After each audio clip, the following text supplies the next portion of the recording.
what up, beautiful people? It's your boy Shaadow Sefiroth. I'm not sure where I'm supposed to look at, but it doesn't really matter, right?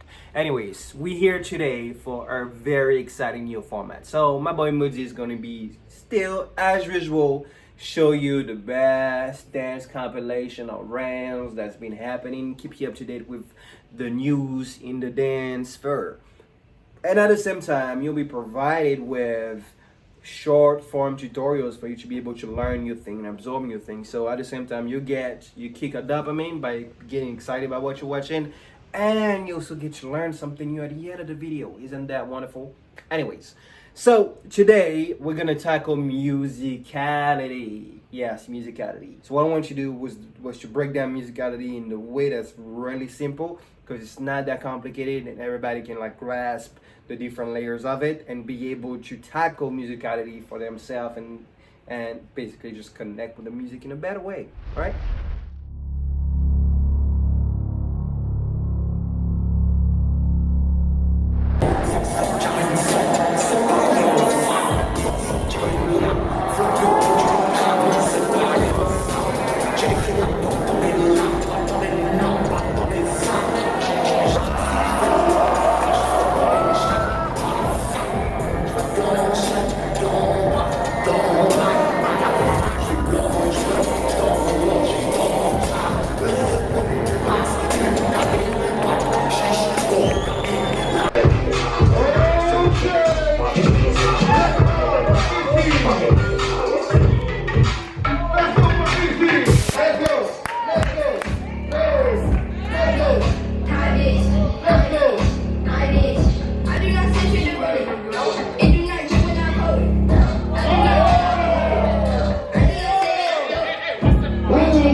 Just King Kong, this is King Kong, just King Kong, this is King Kong, Chinese King Kong.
I said okay. He's like, come on, man.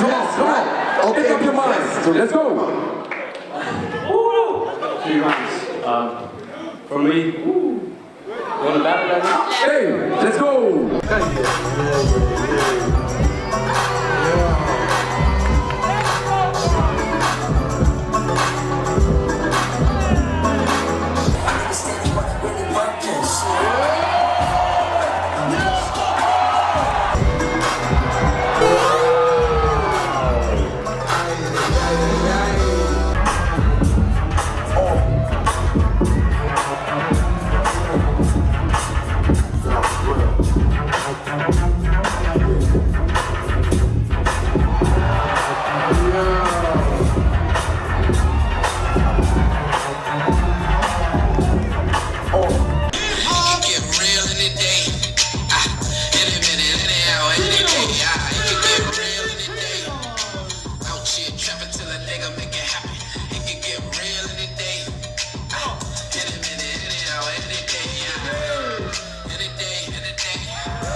Bonne soirée. Allez, à bientôt.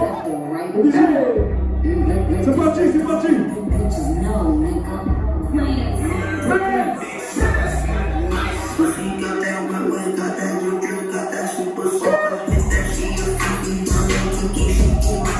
C'est parti.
So, I've spoken before. So we got the following, right? We got, I guess, three major elements that I look at in musicality. Number one, which I call music structure. There's a core element that a lot of dancers have to realize, and I think it gets really confusing sometimes because I guess a lot of movement artists within the space teach musicality. Not, I won't say in the wrong way, but the message is delivered in a way that can be confused by a dancer aiming to learn and grasp that notion of musicality, right? There's a very, very core and fundamental difference between musicality as it is, which follows the ability to not know a sound and be able to still sync with the music, which is musicality. That's the core sense of actual musicality, right? The ability to be able to like follow a rhythm, melody, and be able to switch as it pleases, and more so emphasizing the parts of the music that we want to put in perspective, right? This is what musicality is, to be able to make music readable through movement and emphasize the part of the music that the mover wants to make emphasize. And added to that is also sound that has not been heard before, and that ability to do all of those things with the unknown, right? And I think it gets quite confusing when the following happens. So like you're learning about musicality, and the teacher is showing you musicality by showing you a song that you already know, which is musical structure, a musical layering, right? Which meaning that I already know the sound and I'm able to pick out based on like what I know and do whatever I want with it, right? But that's not a core sense of musicality, because that's, imagine that you're going to school, right? And you've learned that core paragraph of your history book is supposed to repeat. You've learned it, so you'll be able to repeat it like properly. You can be in front of everybody and be calm enough to be able to narrate the whole story because you know it by heart. That's the same principle in music. It just gives you the tools to be able to predict. It gives you foresight because your brain knows, and beyond you just listening, you don't even need to listen to songs several times, because we have what we call a cognitive process, right? So your memory works, and at the same time we dance it, so we build in movement, like movement without cognitive process in our muscle memory, right? So these things that you might do without thinking about them, just out of a reflex, because you can just know. The second thing that I want to highlight, which is what is a part of what I believe is core and true musicality, which is anticipation. To anticipate means that you're able to, it's not foresight, it's to anticipate the change in the structure or flow of the music. So like without knowing the sound, you're able to dance and you anticipate a bridge, so you'll stop, all right? You anticipate a sudden change and you'll be on it. You think, a lot of people think it's like, but it's not like, like it's time of listening, time of patience, calmness, and also practice. By practicing on different sounds, on music, textures, rhythms that you don't know, you also build a skill of anticipation. And I think because those notions are not clarified properly, it gets confusing to kind of like break down those notions very clearly. Because anticipation, that's things that you have in most competitive sports. In basketball, you've got to be able to anticipate a person's movement based on their slight gesture or feint or whatsoever. But the more you practice those situations, the more your brain is able to adapt to that factor. So the more you dance on music that you know, you're not actually training musicality, you're training yourself to layer sounds that you know. And then, of course, you'll be impeccable because you know everything, can break down everything. But that's not musicality, because if you're thrown a salsa song, or you're thrown, like Afro music, or even within hip-hop song that you don't know, there's so many layers to it, you'll find yourself lost because you have not practiced the true essence of it, which is ear. So, a lot of people, listening is extremely important. Then the other step is listening and applying. So while you listen, try to apply it with movement, because what it does is create a paths within your neuron that connects both notions together. We're scientifically, we are beings that associate things together in our memory, right? So example, you might have had extreme fear as a young kid when it was really dark at night, right? And that fear might have been associated with you seeing the shape of an animal, right? You might allocate darkness with animals just because those two notions have been associated, right? So it is the same process when learning and developing the sonic scales, and the same for musicality. You can associate those notions within your brain by practicing, listening to other music, dancing to other songs, and building your skills of anticipation. And one of the most important thing I think that a lot of people kind of like oversee, patience, because music is the flow that goes, right? But you're the conductor. As dancers, we represent what music looks like, right? So you being the chief orchestra, being the conductor, means that your pacing is what defines what we'll be able to hear when you dance. I hope that makes sense, that clarifies things about musicality. I know that was not a lot of like motion and movement and everything, but I think that's a really, really nice introduction, because that's something that kind of like,